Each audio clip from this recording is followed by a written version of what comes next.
Olá, ouvintes do podcast No Mundo Infantil, sejam todos bem-vindos.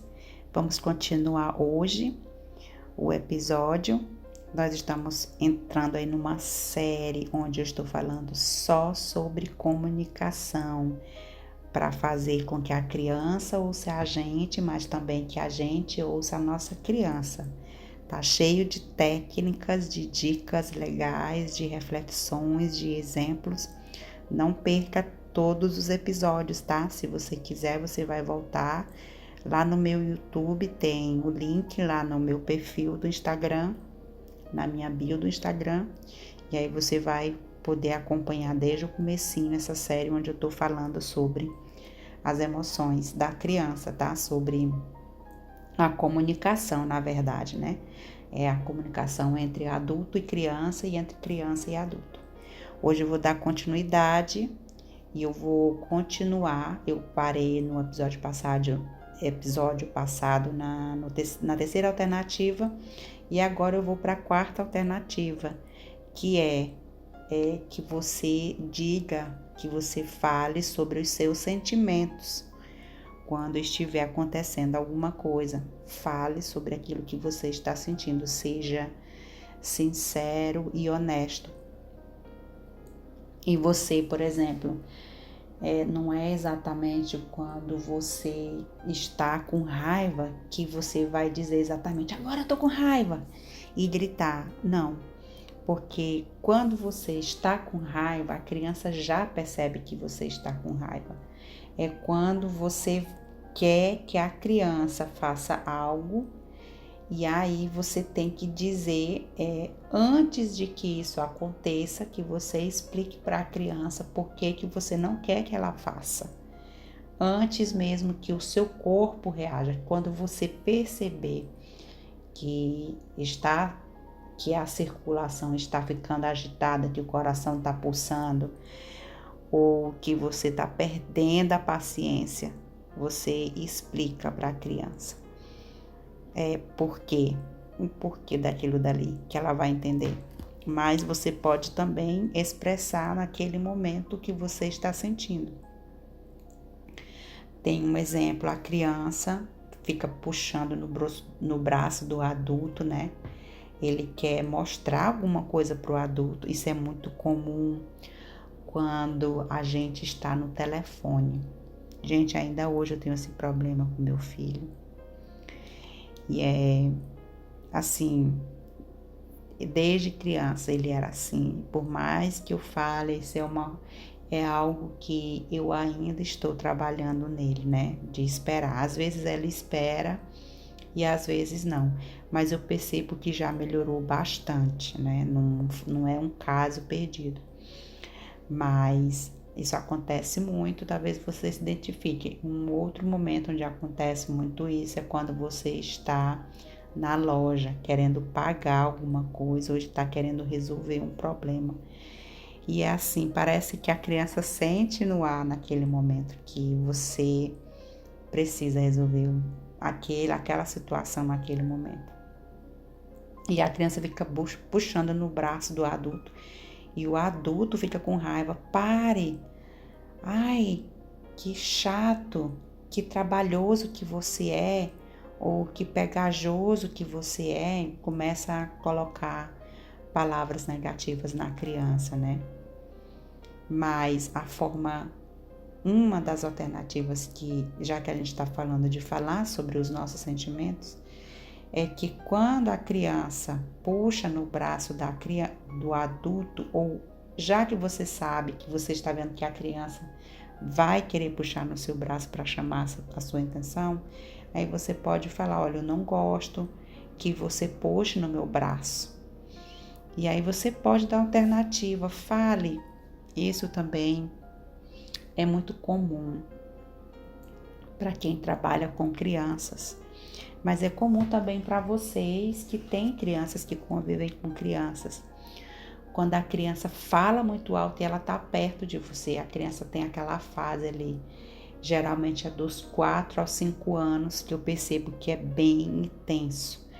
Nossa, e é cansativo para os ouvidos da gente. Se for um adulto que passa ali de 7 horas da manhã até a criança dormir, com essa criança falando alto, no final do dia a cabeça já está estourada. Então você pode explicar para a criança: olha, eu estou aqui perto de você, eu estou ouvindo você. Ao invés de você falar: nossa, como você fala alto, para com isso, então isso está me irritando. Fala num tom normal, para que a criança também fale com você. E também tem outros exemplos quando a mãe ou o pai está ali na cozinha ou na sala e a criança tem mania de deixar a porta aberta. E aí o que o adulto faz? Qual é o seu problema? Você nunca fecha a porta. Ao invés disso, a gente pode dizer: olha, eu não gosto que a porta fique aberta porque vai entrar moscas na nossa casa e vem para a comida e eu não quero ter moscas na nossa comida.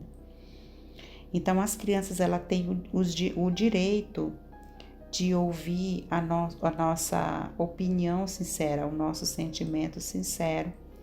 E a gente faz isso quando a gente descreve o que a gente está sentindo, e dessa forma a gente pode ser honesto, pode ser real, sem machucar, sem magoar.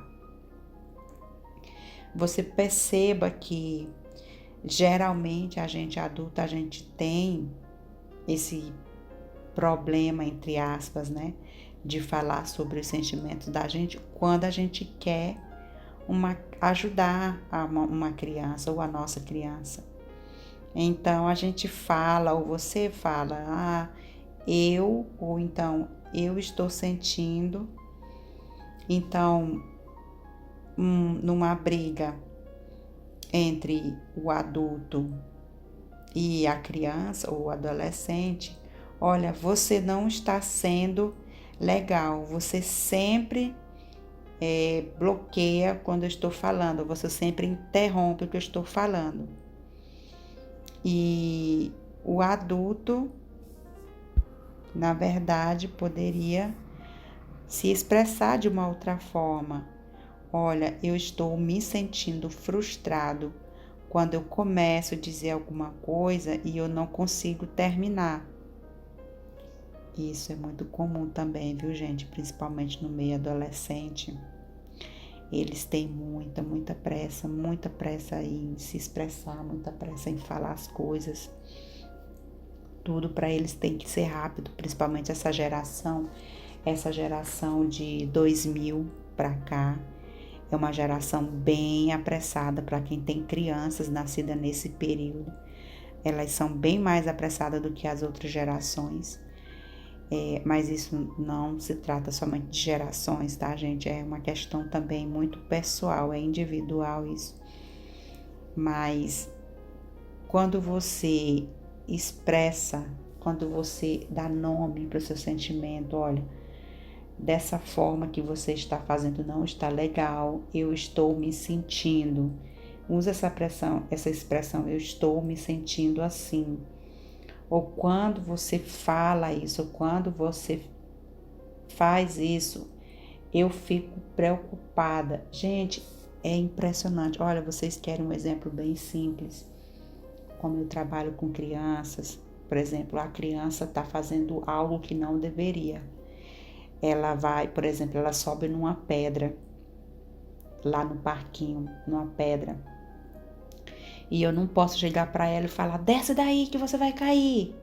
Porque eu já comentei aqui, né, que essa comunicação não funciona. A criança, ela vai ficar uma criança medrosa, ela vai se sentir incapaz, enfim. Eu já comentei isso no podcast anterior, na verdade. Mas o que eu faço, eu me aproximo da criança primeiro e eu fico perto dela. Quando é uma criança que eu sei que se ela pular, ela pode se machucar, ou que ela não vai conseguir, que eu percebo que ela está com medo de pular, aí eu falo para ela: olha, cuidado quando você fica muito perto para pular, eu fico preocupada, eu não quero que você se machuque. Você quer ajuda? Ou então eu vou ficar perto. Quando você pular, eu vou ficar com você. Isso faz toda a diferença, gente. Ou então criança que pula no sofá, sabe? Olha, não, pera, para um pouco. Nossa, o meu coração fica para sair pela boca. Nossa, eu até exagero um pouco, sabe, gente? A criança acha muito engraçado. Sente aqui o meu coração. E aí peço para ela colocar a mão no meu coração. Nossa, as minhas pernas estão tremendo. Olha, não faz isso, porque eu fico muito preocupada. Você pode cair do sofá. O sofá, a gente senta no sofá. Você quer ler um livro? Vamos ler um livro? Aí a criança, não quero. E o que você acha da gente fazer tal brincadeira? Então você oferece alternativas para que a criança esqueça que ela estava pulando no sofá e que ela também entenda que o sofá é para sentar e que ela também entende que ela pode fazer outras atividades, que não é necessário que ela fique ali no sofá. Então é uma cadeia de pensamentos que você pode oferecer para a criança. Uma outra forma de falar sobre os nossos sentimentos é dizer para a criança com honestidade o que a gente espera da criança. Não espera em atitudes, né? Mas de uma forma branda e amorosa, falar sobre o que a gente espera que a criança fale. Por exemplo, a criança chega e pede uma carona, pede que o adulto, na verdade, né, dirija a criança para algum lugar. Aí o adulto fica muito chateado. Você quer dizer o quê? Você quer dizer que eu tenho que dirigir você? Você é muito preguiçoso, parece uma criança preguiçosa. Mas ao invés disso, você pode falar de uma outra forma. Olha, quando você diz que eu tenho que dirigir você, eu me sinto na obrigação de ter que dirigir você. O que eu gostaria de ouvir, o que eu queria que você falasse era: fulano, ou papai ou mamãe, eu já estou pronto. Você pode, por favor, me dirigir? Hoje mesmo, já tem uns dias que isso acontece, essa questão de se portar à mesa, né? Eu não sei como que é na casa de vocês, mas eu acho assim um pouco grosseiro, grotesco, quando você vai pedir a comida para alguém e você só diz: a faca, me dá aí a faca, me dá aí a manteiga, me dá aí o arroz, passa aí o macarrão, me dá um pedaço de carne. Fica dando a impressão de que a gente é um escravo ou de que é a minha obrigação fazer isso. Na verdade, não é obrigação minha.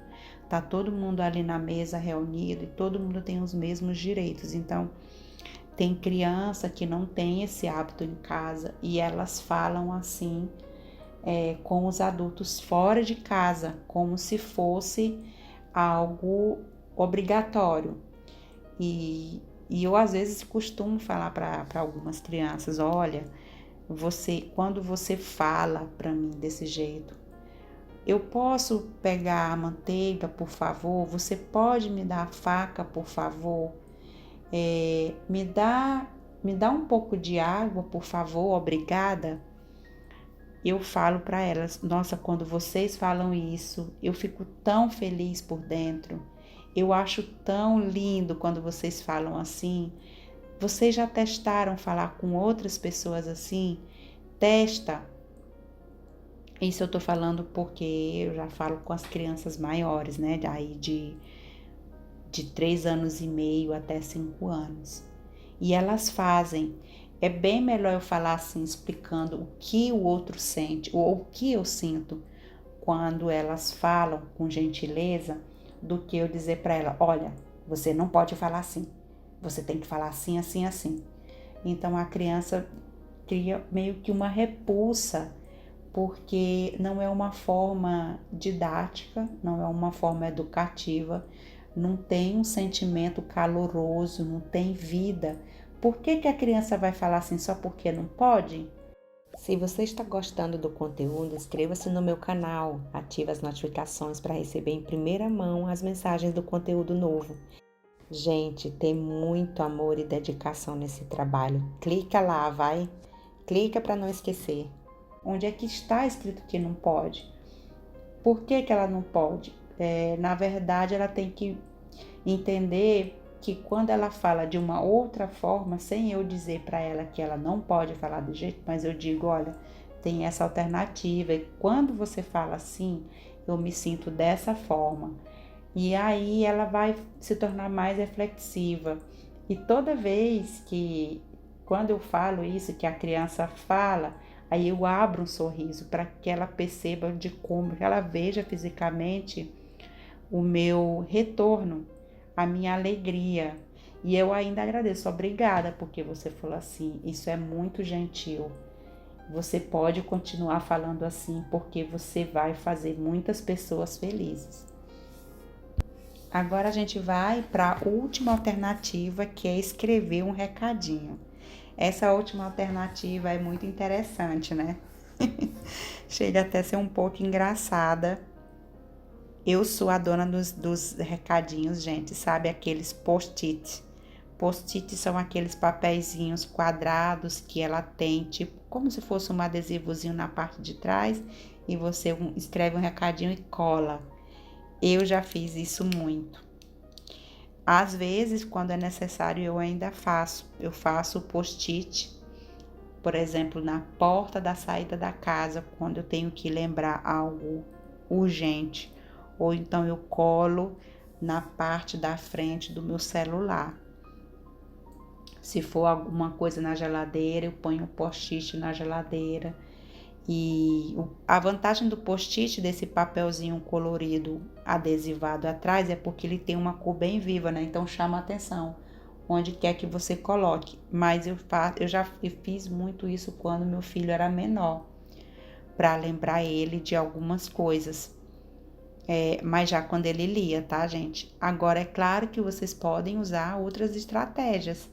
Se vocês quiserem, se, por exemplo, é também uma forma de comunicação para as crianças pequenas, a comunicação visual. Coisas que fazem parte da rotina dela, por exemplo, recolher os brinquedos e colocar no lugar, dar aquela limpeza ali. Tem brinquedo em todo lugar e você tem na sua casa um lugar específico onde todos os brinquedos vão estar. Então você pode colocar uma figura, escolhe uma figura, recorta da revista ou do jornal uma figura com uma criança colocando ali os brinquedos na ordem, ou então a figura de um brinquedo só, ou então pode ser de uma palavra, limpeza, ou colocar os brinquedos no lugar. Vai depender muito da faixa etária da criança. Mas aí essa é uma forma também de lembrar a criança daquilo que ela precisa fazer, que está na hora. Então, por exemplo, a criança tá no banheiro e o pai já estava cansado, porque a criança penteia o cabelo, né? E ela pega os fios do cabelo e deixa ali na pia. E aquilo vai incomodando o pai, porque a pia fica entupida, fica cheia de fios de cabelo e ele não gosta. E ele foi assim, bem engraçado. Ele escreveu um post-it e colocou bem assim, colado no espelho: socorro! Os seus fios de cabelo são para mim um problema aqui onde eu estou. Por favor, retire os fios de cabelo de onde eu estou, senão eu vou ficar entupido. A criança ficou sem reação, né? Foi surpreendida. Ou então a criança que gosta muito de TV, mas ela não tem assim aquela organização, mesmo que a gente lembre, já são para as crianças maiores, né? Que tem tarefas de casa e precisam de ter uma organização do tempo para fazer essas tarefas. Então, o post-it, o adulto colocou ali na TV. bem na frente da TV. E esse adulto escreveu, né? Pense, antes de você ligar a TV, você fez a sua tarefa? Você fez o seu exercício? Aí a criança já fica meio assim, né? Nossa.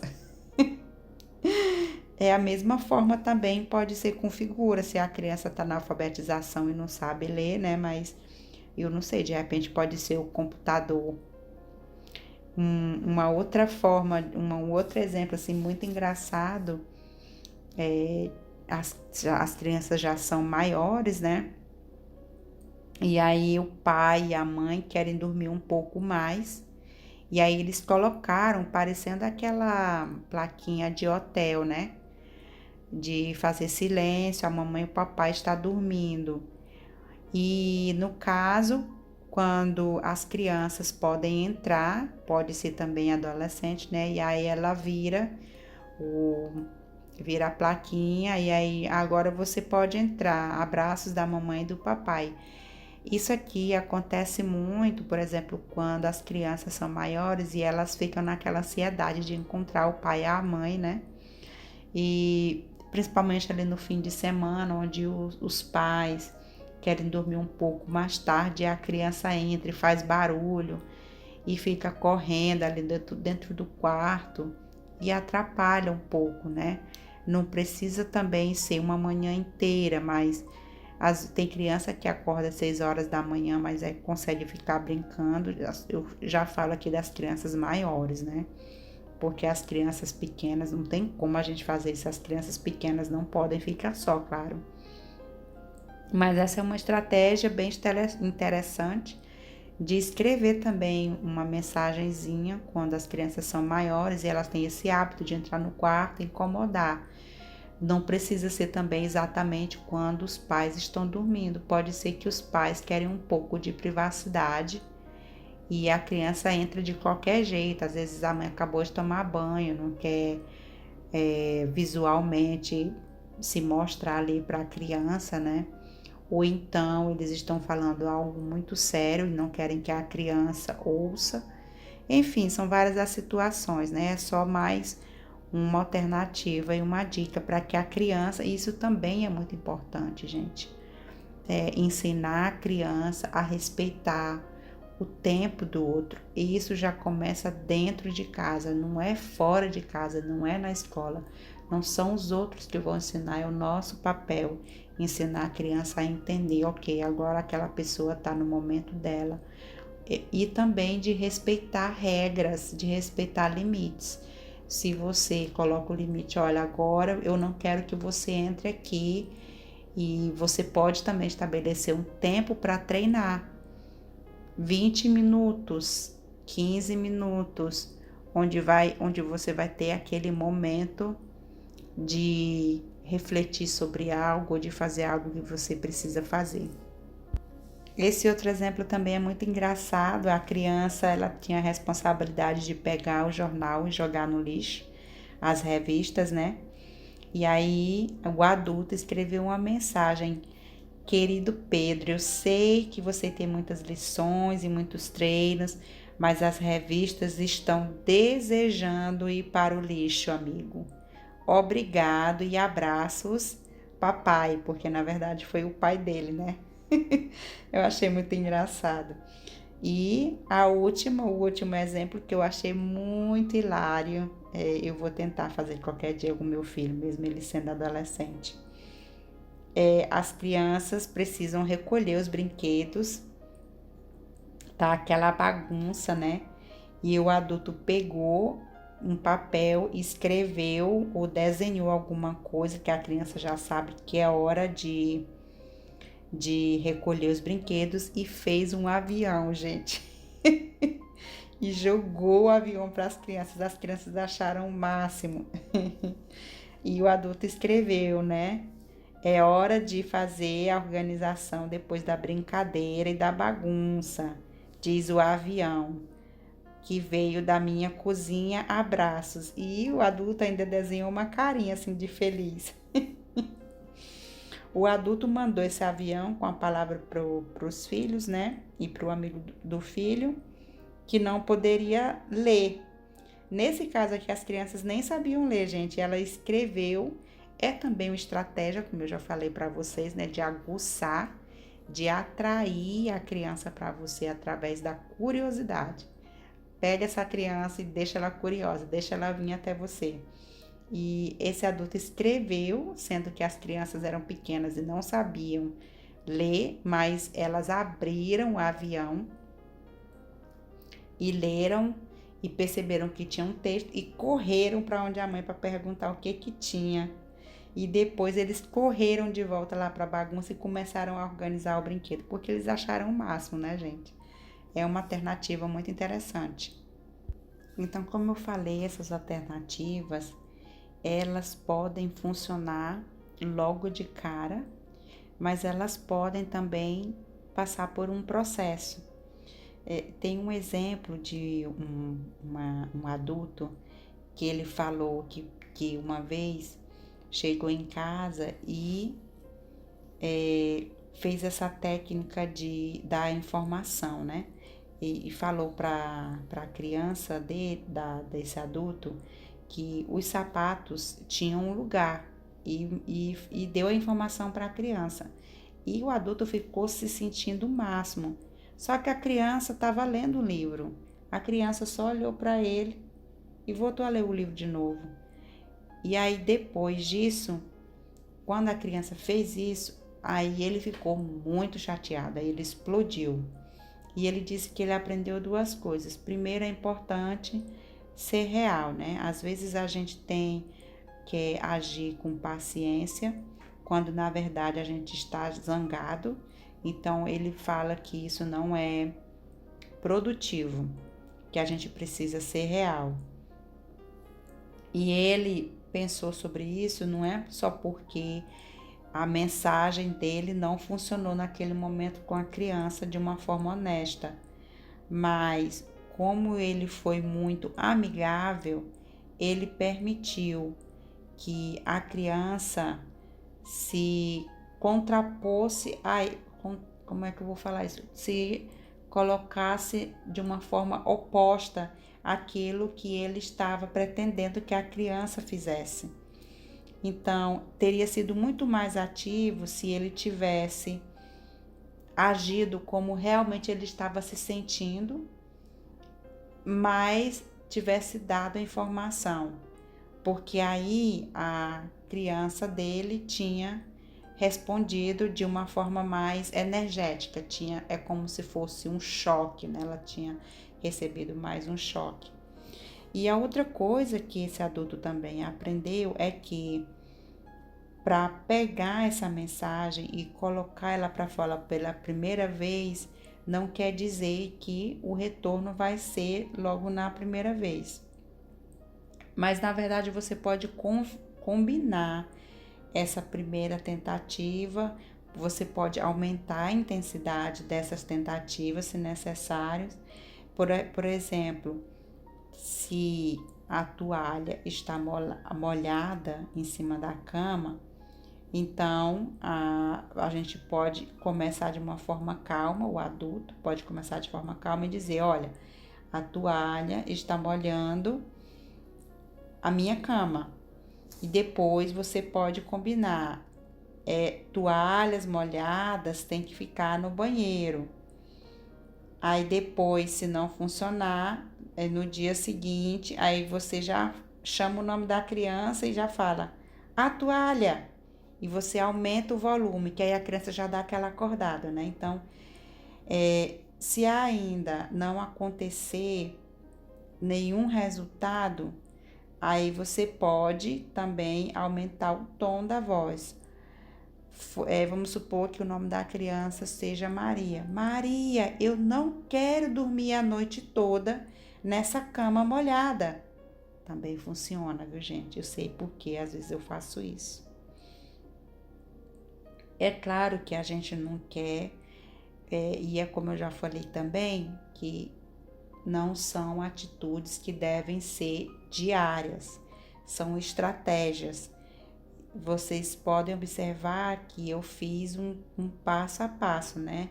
Do simples fato de você dizer que a toalha está molhada em cima da cama, num tom amigável, e aí você vai dando a informação, olha, toalha molhada tem que estar no banheiro, não funcionou, só faz aquela frase curta, né? Fulano, a toalha.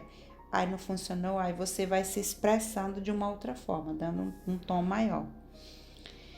Então, também usando a estratégia do papelzinho, né, do post-it, pode escrever, olha, eu vou colocar a toalha molhada aqui em cima da sua mesa ou aqui no chão, perto da sua cama, ou então eu vou colocar pendurado na maçaneta, porque agora eu estou muito chateado. Essa é uma mensagem também, né? Ou então você pode colocar só a toalha molhada, onde você quer que a criança veja. Faz uma carinha de raiva que a criança já vai entender que você não está para muita conversa. Tem muitas formas da gente dar a nossa mensagem, passar essa comunicação. E às vezes a gente tem que adequar essas alternativas no dia a dia dentro da casa da gente. E eu quero lembrar que vocês olhem lá naquela lista que eu falei para vocês de coisas que você quer que a criança faça e coisas que você quer que a criança não faça. Isso faz toda a diferença, gente, porque quando você não faz essa lista, a nossa mente, ela não tem essa obrigação de guardar todas as informações, de lembrar de todas as coisas. E o que acontece? O estresse acontece porque a gente não percebe quais são as coisas que desgastam a gente.